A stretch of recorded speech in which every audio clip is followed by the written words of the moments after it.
It starts with a spark, a rude comment, a car cutting you off, a look of disrespect. In a split second, that spark becomes a wildfire. We call it losing our temper. But have you ever stopped to think about what you are actually losing? You aren't just losing your cool.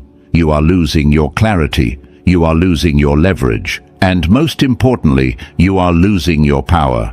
In that moment of explosion, you feel strong. You feel righteous. But to everyone watching, you look like a slave to your own impulses, and a slave to whatever external trigger pushed your button. The ancient philosophers believed that anger was a form of temporary madness. Modern neuroscience confirms this. When you rage, you are literally shutting down the intelligent part of your brain. You are trading your wisdom for a moment of noise. Today, we are going to fix this. We are going to walk through the entire architecture of emotional mastery. We will cover 14 distinct stages, from the biology of why you explode, to the specific tools you need to stop it, to building a life of unshakable calm.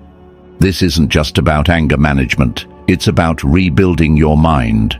We're going deep today, so stay with me. If you are ready to stop reacting and start living with intention, hit the like button right now. It helps get this message to others who need it. And make sure you've turned on notifications so you don't miss the future episodes. Let's begin. 1. The hidden cost of reactivity. Let's start by destroying a myth. It is a myth that most of us have believed since we were children. It's the idea that anger is a sign of strength. We see it in movies and politics. The tough guy who slams the table and screams to get what he wants. We confuse aggression with dominance, but look closer. When you see someone completely lose their composure because a waiter got their order wrong or because an email was rude, are you witnessing power or are you witnessing fragility? Real power is autonomy. Real power is the ability to choose your actions regardless of the circumstances. When you react impulsively, you are proving that you have no autonomy. You are proving that your internal state is entirely dependent on the outside world. If the world is nice to you, you are happy. If the world pushes you, you fall over. That isn't strength. That is weakness disguised as volume. This is what we call reactivity. And reactivity comes with a heavy price tag. I call it the reactivity tax. Every time you lose your temper, you pay this tax in 3 specific currencies: your reputation, your leverage, and your biology. First, your reputation. Trust is built on stability. If you are prone to outbursts, people stop trusting you with the truth. They walk on eggshells around you. You might get your way in the short term through intimidation, but in the long term, you isolate yourself. You become a liability, not a leader. Second, you pay in leverage. In any negotiation or argument, the person who gets emotional first loses. Why? Because anger makes you predictable. When you are angry, you show your hand. You reveal exactly what hurts you. A calm opponent can use your anger against you like a weapon. By reacting, you are handing them the remote control to your emotions. And finally, the biological tax. This is the most dangerous one. Anger is expensive. When you rage, your body floods with cortisol. Your blood pressure spikes. Your immune system weakens. This response is designed for life or death fights with predators, not for arguing about dirty dishes or traffic jams. When you trigger this massive stress response over minor inconveniences, you are literally decaying your body from the inside out. You have to accept that your anger is not serving you. It is stealing from you. It promises you control, but it leaves you weak, isolated, and exhausted. Once you understand the cost, you can stop paying the price. 2. Why your brain sabotages you. So, if anger is so expensive and destructive, why do we do it? Why does it feel so impossible to stop in the heat of the moment? To understand this, we have to stop looking at anger as a moral failure and start looking at it as a biological mechanism. You aren't a bad person. You are just running outdated software in a modern world. Inside your brain, there is a constant war between two players. Behind your forehead, you have the prefrontal cortex. This is the CEO. It handles logic, reasoning, empathy, and impulse control. It's the civilized you. Deep in the center of your brain, you have the amygdala. This is the ancient lizard brain. Its only job is survival. It scans for threats, and when it finds one, it hits the panic button. Here is the problem. The amygdala is faster than the CEO. Much faster. In the wild, if a tiger jumps out, you don't have time to think. You need to react. So, the amygdala has the power to override the rest of the brain. This is called an amygdala hijack. When you get triggered, the amygdala cuts off the fuel supply to the prefrontal cortex. The logic center goes dark. Your IQ literally drops. You become, biologically speaking, stupider. The glitch is that your amygdala cannot tell the difference between a physical threat and a psychological one. To your lizard brain, a rude comment on social media looks exactly like a predator in the bushes. It triggers the same fight or flight response. So when you scream at your partner or smash your keyboard, you are reacting to a life or death situation that doesn't exist. Your brain is lying to you. It is telling you that you are in danger, but you are actually just uncomfortable. Understanding this mechanism is the first step to freedom. It means you don't need to try harder. You need to manage your biology. You need to learn how to keep the CEO online when the alarm bells start ringing. 3. The 4 levels of emotional mastery. Now that we know the cost and the biology, we need a map. Growth can feel overwhelming if you don't know where you stand. You can't just flip a switch and become a Stoic sage overnight. It is a progression. I want to introduce you to the 4 levels of emotional mastery. This framework will help you identify where you are right now and exactly what your next step looks like. Level 1 is unconscious reactivity. This is the default state for most people. At this level, you are asleep at the wheel. Something happens, a trigger, and you react instantly. You yell, you sulk, you slam the door. There is no gap between the stimulus and the response. The defining characteristic of level 1 is that you don't even realize you are doing it until it's over. Or worse, you blame the world for your reaction. You say things like, "He made me do it," or "She pushed my buttons."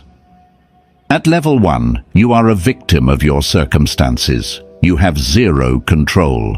This is a dangerous place to live because your inner peace is constantly held hostage by everyone around you.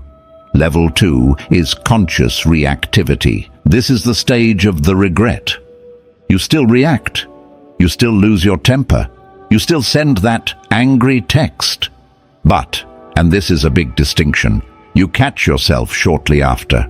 You wake up right after the explosion. You might think this is failure, but it's actually progress. It means your awareness is starting to kick in. It's just a little too slow. You recognize that you messed up. You feel the guilt. This level is painful because you are aware of your mistakes, but you haven't developed the muscle to stop them yet. But don't be discouraged. The pain of level 2 is necessary. It's the fuel that pushes you to change. Level 3 is conscious non-reactivity. Now we are getting somewhere. This is the stage of the struggle. At level 3, you feel the trigger. You feel the heat rising in your chest. You want to explode, but you don't. You catch yourself in the moment. You use your willpower to clamp your mouth shut. You take a deep breath. It is uncomfortable. You are white-knuckling it. Inside, you might still be boiling, but outside, you hold the line. You choose silence over violence. This is the hardest stage, but it is the most heroic. This is where you are actively rewiring your brain. Every time you succeed at level 3, you are weakening the amygdala's grip and strengthening the prefrontal cortex. You're building the muscle of discipline. Level 4 is unconscious non-reactivity. This is the ultimate goal. This is true mastery. At level 4, you don't have to white-knuckle it. You don't have to struggle to stay calm. You simply are calm. When someone insults you or things go wrong, it doesn't even register as a threat. It flows through you like water. You see the angry person not as an enemy, but as someone who is suffering. You respond with wisdom and detachment effortlessly. This is the state of the Stoic sage. You aren't suppressing anger because the anger isn't there. You have accepted reality so deeply that it no longer provokes you. Right now, you might be at level 1 or level 2. That is okay. The goal is simply to move up one rung on the ladder. If you are at level 1, your goal is just to notice your anger. If you are at level 2, your goal is to shorten the gap. If you are at level 3, your goal is to relax into the discomfort. Emotional mastery is not a destination, it is a practice. And now that we have the map, we need the tools. 4. The stop method. Knowing the levels is great, but what do you actually do when the red mist descends? When your heart is racing and your brain is screaming at you to attack, you need a tactical tool. You need something simple enough to remember when your IQ has dropped. We call this the STOP method. It is an acronym. STOP. S stands for stop. This sounds obvious, but it is the most critical step. As soon as you feel that physical sensation of anger, the heat, the tension, you must freeze. Do not speak. Do not type. Do not move. You are interrupting the pattern. Your amygdala wants you to act immediately. By stopping, you are denying it that satisfaction. You are buying yourself time. T stands for take a breath. And I don't mean a shallow, frustrated breath. I mean a deep, slow, diaphragmatic breath. This isn't just spiritual woo-woo, it is biology. A deep breath stimulates the vagus nerve, which sends a signal to your nervous system to calm down. It lowers your heart rate and lowers your blood pressure. It is a manual override switch for your stress response. It tells your brain, we are not being chased by a tiger. We are safe. O stands for observe. This is where the magic happens. Now that you have paused and breathed, I want you to look at your anger. But I want you to look at it like a scientist observing an experiment. Notice the physical sensations. My hands are shaking. My jaw is tight. I feel a burning in my chest.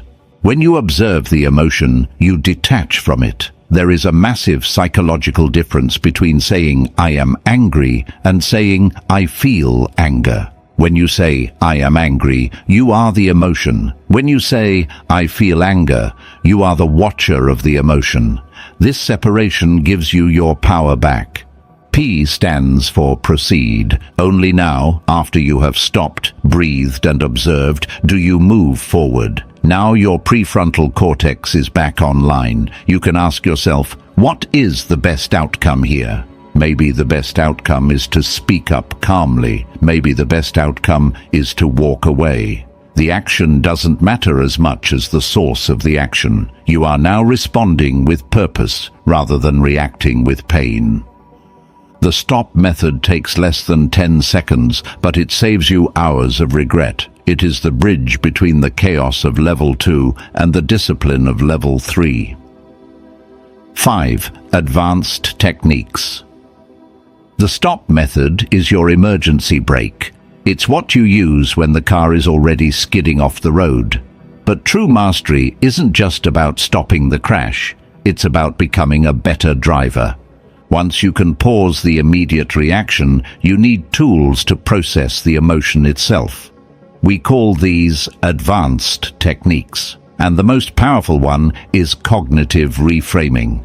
Here is the truth. You rarely get angry at what actually happened. You get angry at the story you tell yourself about what happened. Let's go back to the traffic example. Someone cuts you off. If your immediate story is, "That guy is a selfish idiot who doesn't respect me," you will feel rage. But what if you changed the story? What if you told yourself, maybe his wife is in labor and he's rushing to the hospital? Suddenly, the anger vanishes. It is replaced by concern or indifference. The event, the car cutting you off, didn't change. Only your narrative changed. The Stoic philosopher Epictetus said, "Men are not disturbed by things, but by the view they take of them." Your anger is usually a defense mechanism against a perceived insult, but if you reframe the insult, you disarm the anger. Another advanced technique is replacing judgment with curiosity. Anger is almost always a form of judgment. This is bad. He is wrong. This shouldn't be happening. Curiosity is the antidote to judgment. You cannot be furious and curious at the same time. Next time someone triggers you, instead of judging them, get curious. Ask yourself, why are they acting like this? What kind of pain must they be in to behave this way? When you shift to curiosity, you move from the emotional part of your brain to the analytical part. You stop taking it personally. You start seeing the other person not as a villain, but as a puzzle to be solved. 6. Building the baseline. We have talked a lot about psychology, but now we need to talk about physiology. Because here is a hard truth. You cannot have a strong mind if you have a weak body.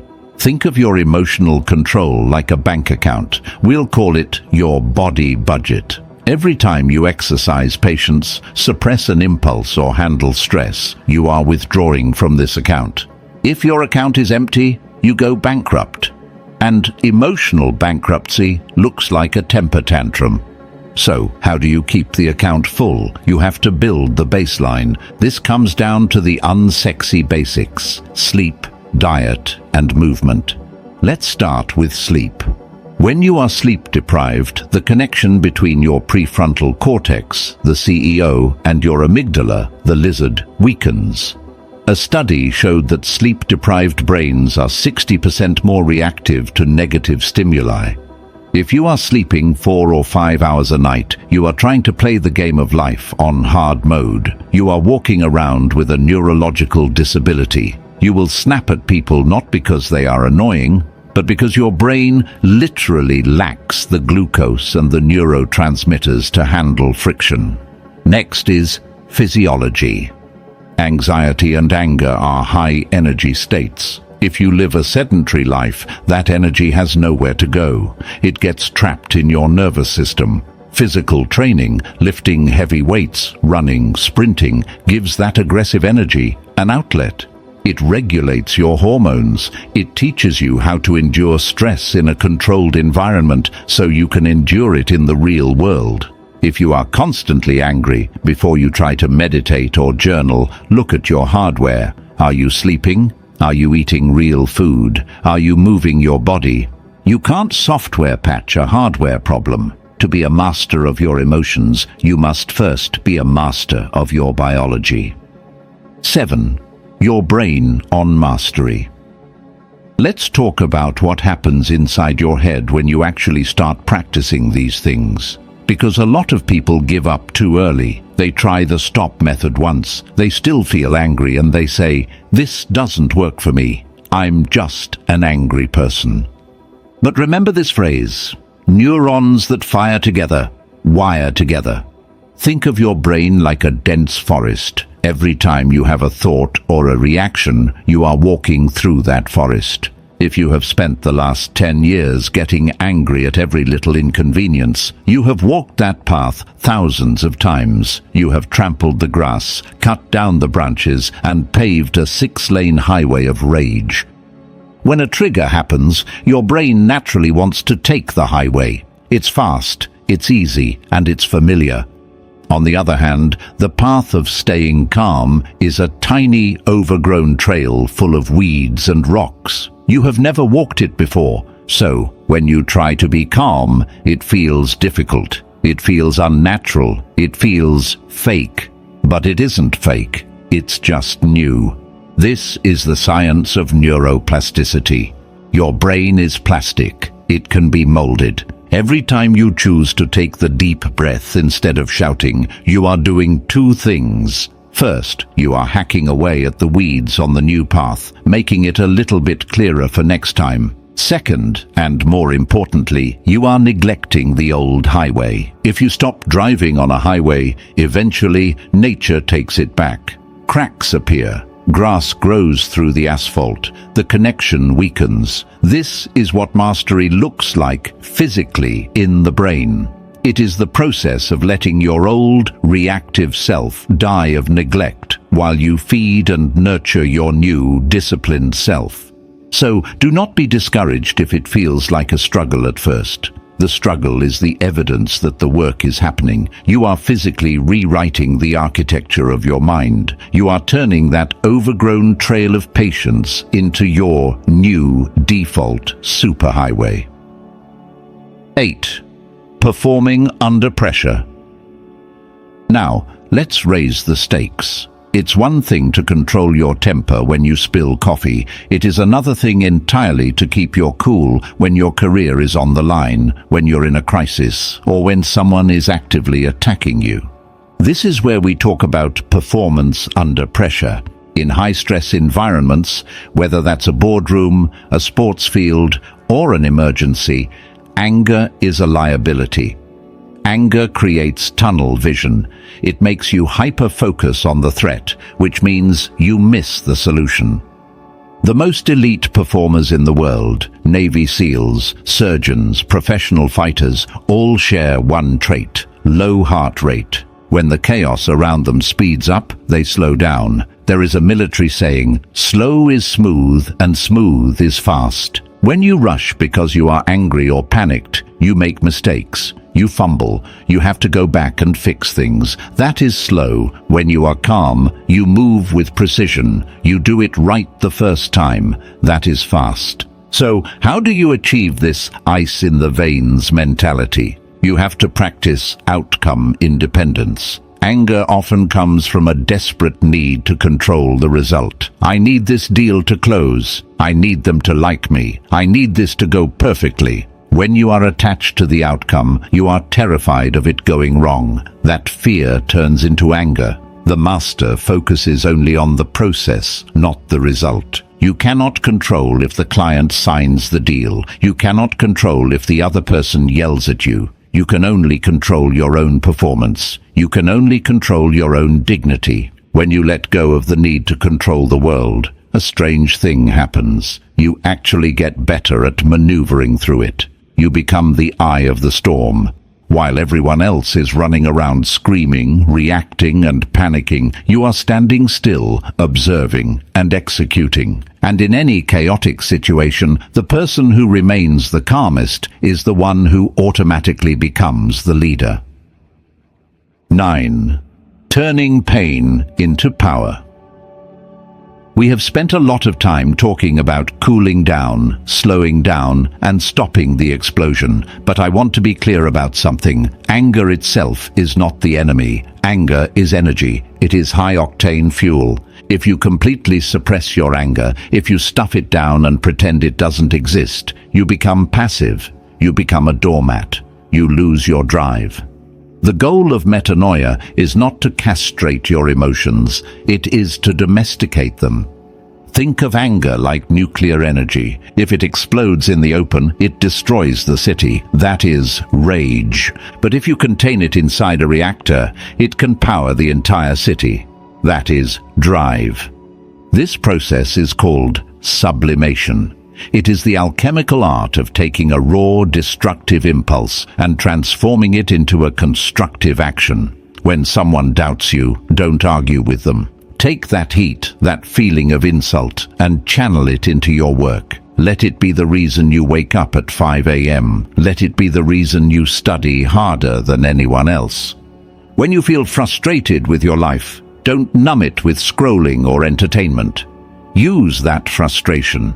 Frustration is your body screaming at you that you are capable of more. The most successful people in history, athletes, generals, artists, were not necessarily calm people by nature. They were often people with immense darkness and fire inside them, but they learned how to aim the fire hose. They didn't burn their bridges, they burned the midnight oil. So the next time you feel that surge of energy, don't waste it on a shout, don't waste it on a tweet. That is a low-value release. Hold on to it, compress it, and then release it into your mission. Let your success be the only noise you make. 10. Emotional intelligence in relationships. Now we have to take these internal tools and apply them to the hardest arena of all, other people. Relationships are where our emotional mastery is truly tested. It is easy to be a Stoic when you are alone in your room. It is much harder when your partner, your parent, or your child is standing in front of you, pushing your buttons.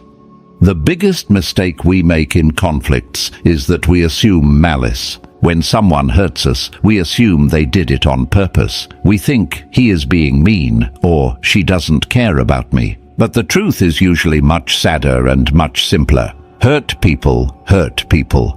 When someone attacks you, it is rarely about you. It is about them. It is about their insecurity, their fear, their bad day, or their childhood trauma. You just happen to be standing in the line of fire. This is the core of empathy. Empathy isn't just being nice. It is tactical data gathering. It is looking past the screaming face and seeing the scared child underneath. When you realize this, the anger evaporates. You don't get angry at a person with a broken leg for walking slowly. So why do you get angry at a person with a broken emotional state for acting poorly? This changes how you argue. Instead of trying to win the argument, which means making the other person lose, you try to understand the disconnection. You stop saying, "You are wrong." You start saying, "Help me understand why you feel this way."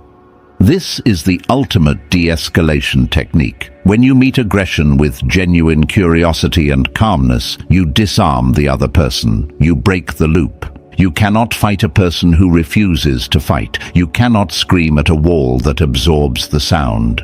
By holding your center, you force the other person to face their own behavior. You become a mirror. And often, that calmness is enough to bring them back to sanity too.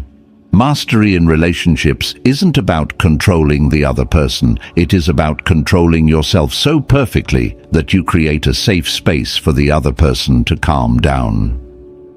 11. Rewiring your self-talk.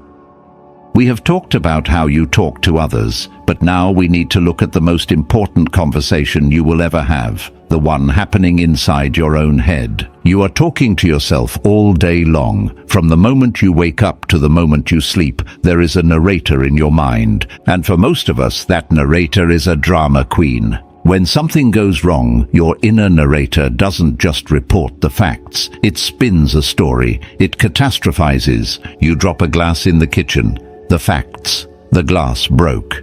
Your narrator. You are such an idiot. You always ruin things. This day is a disaster.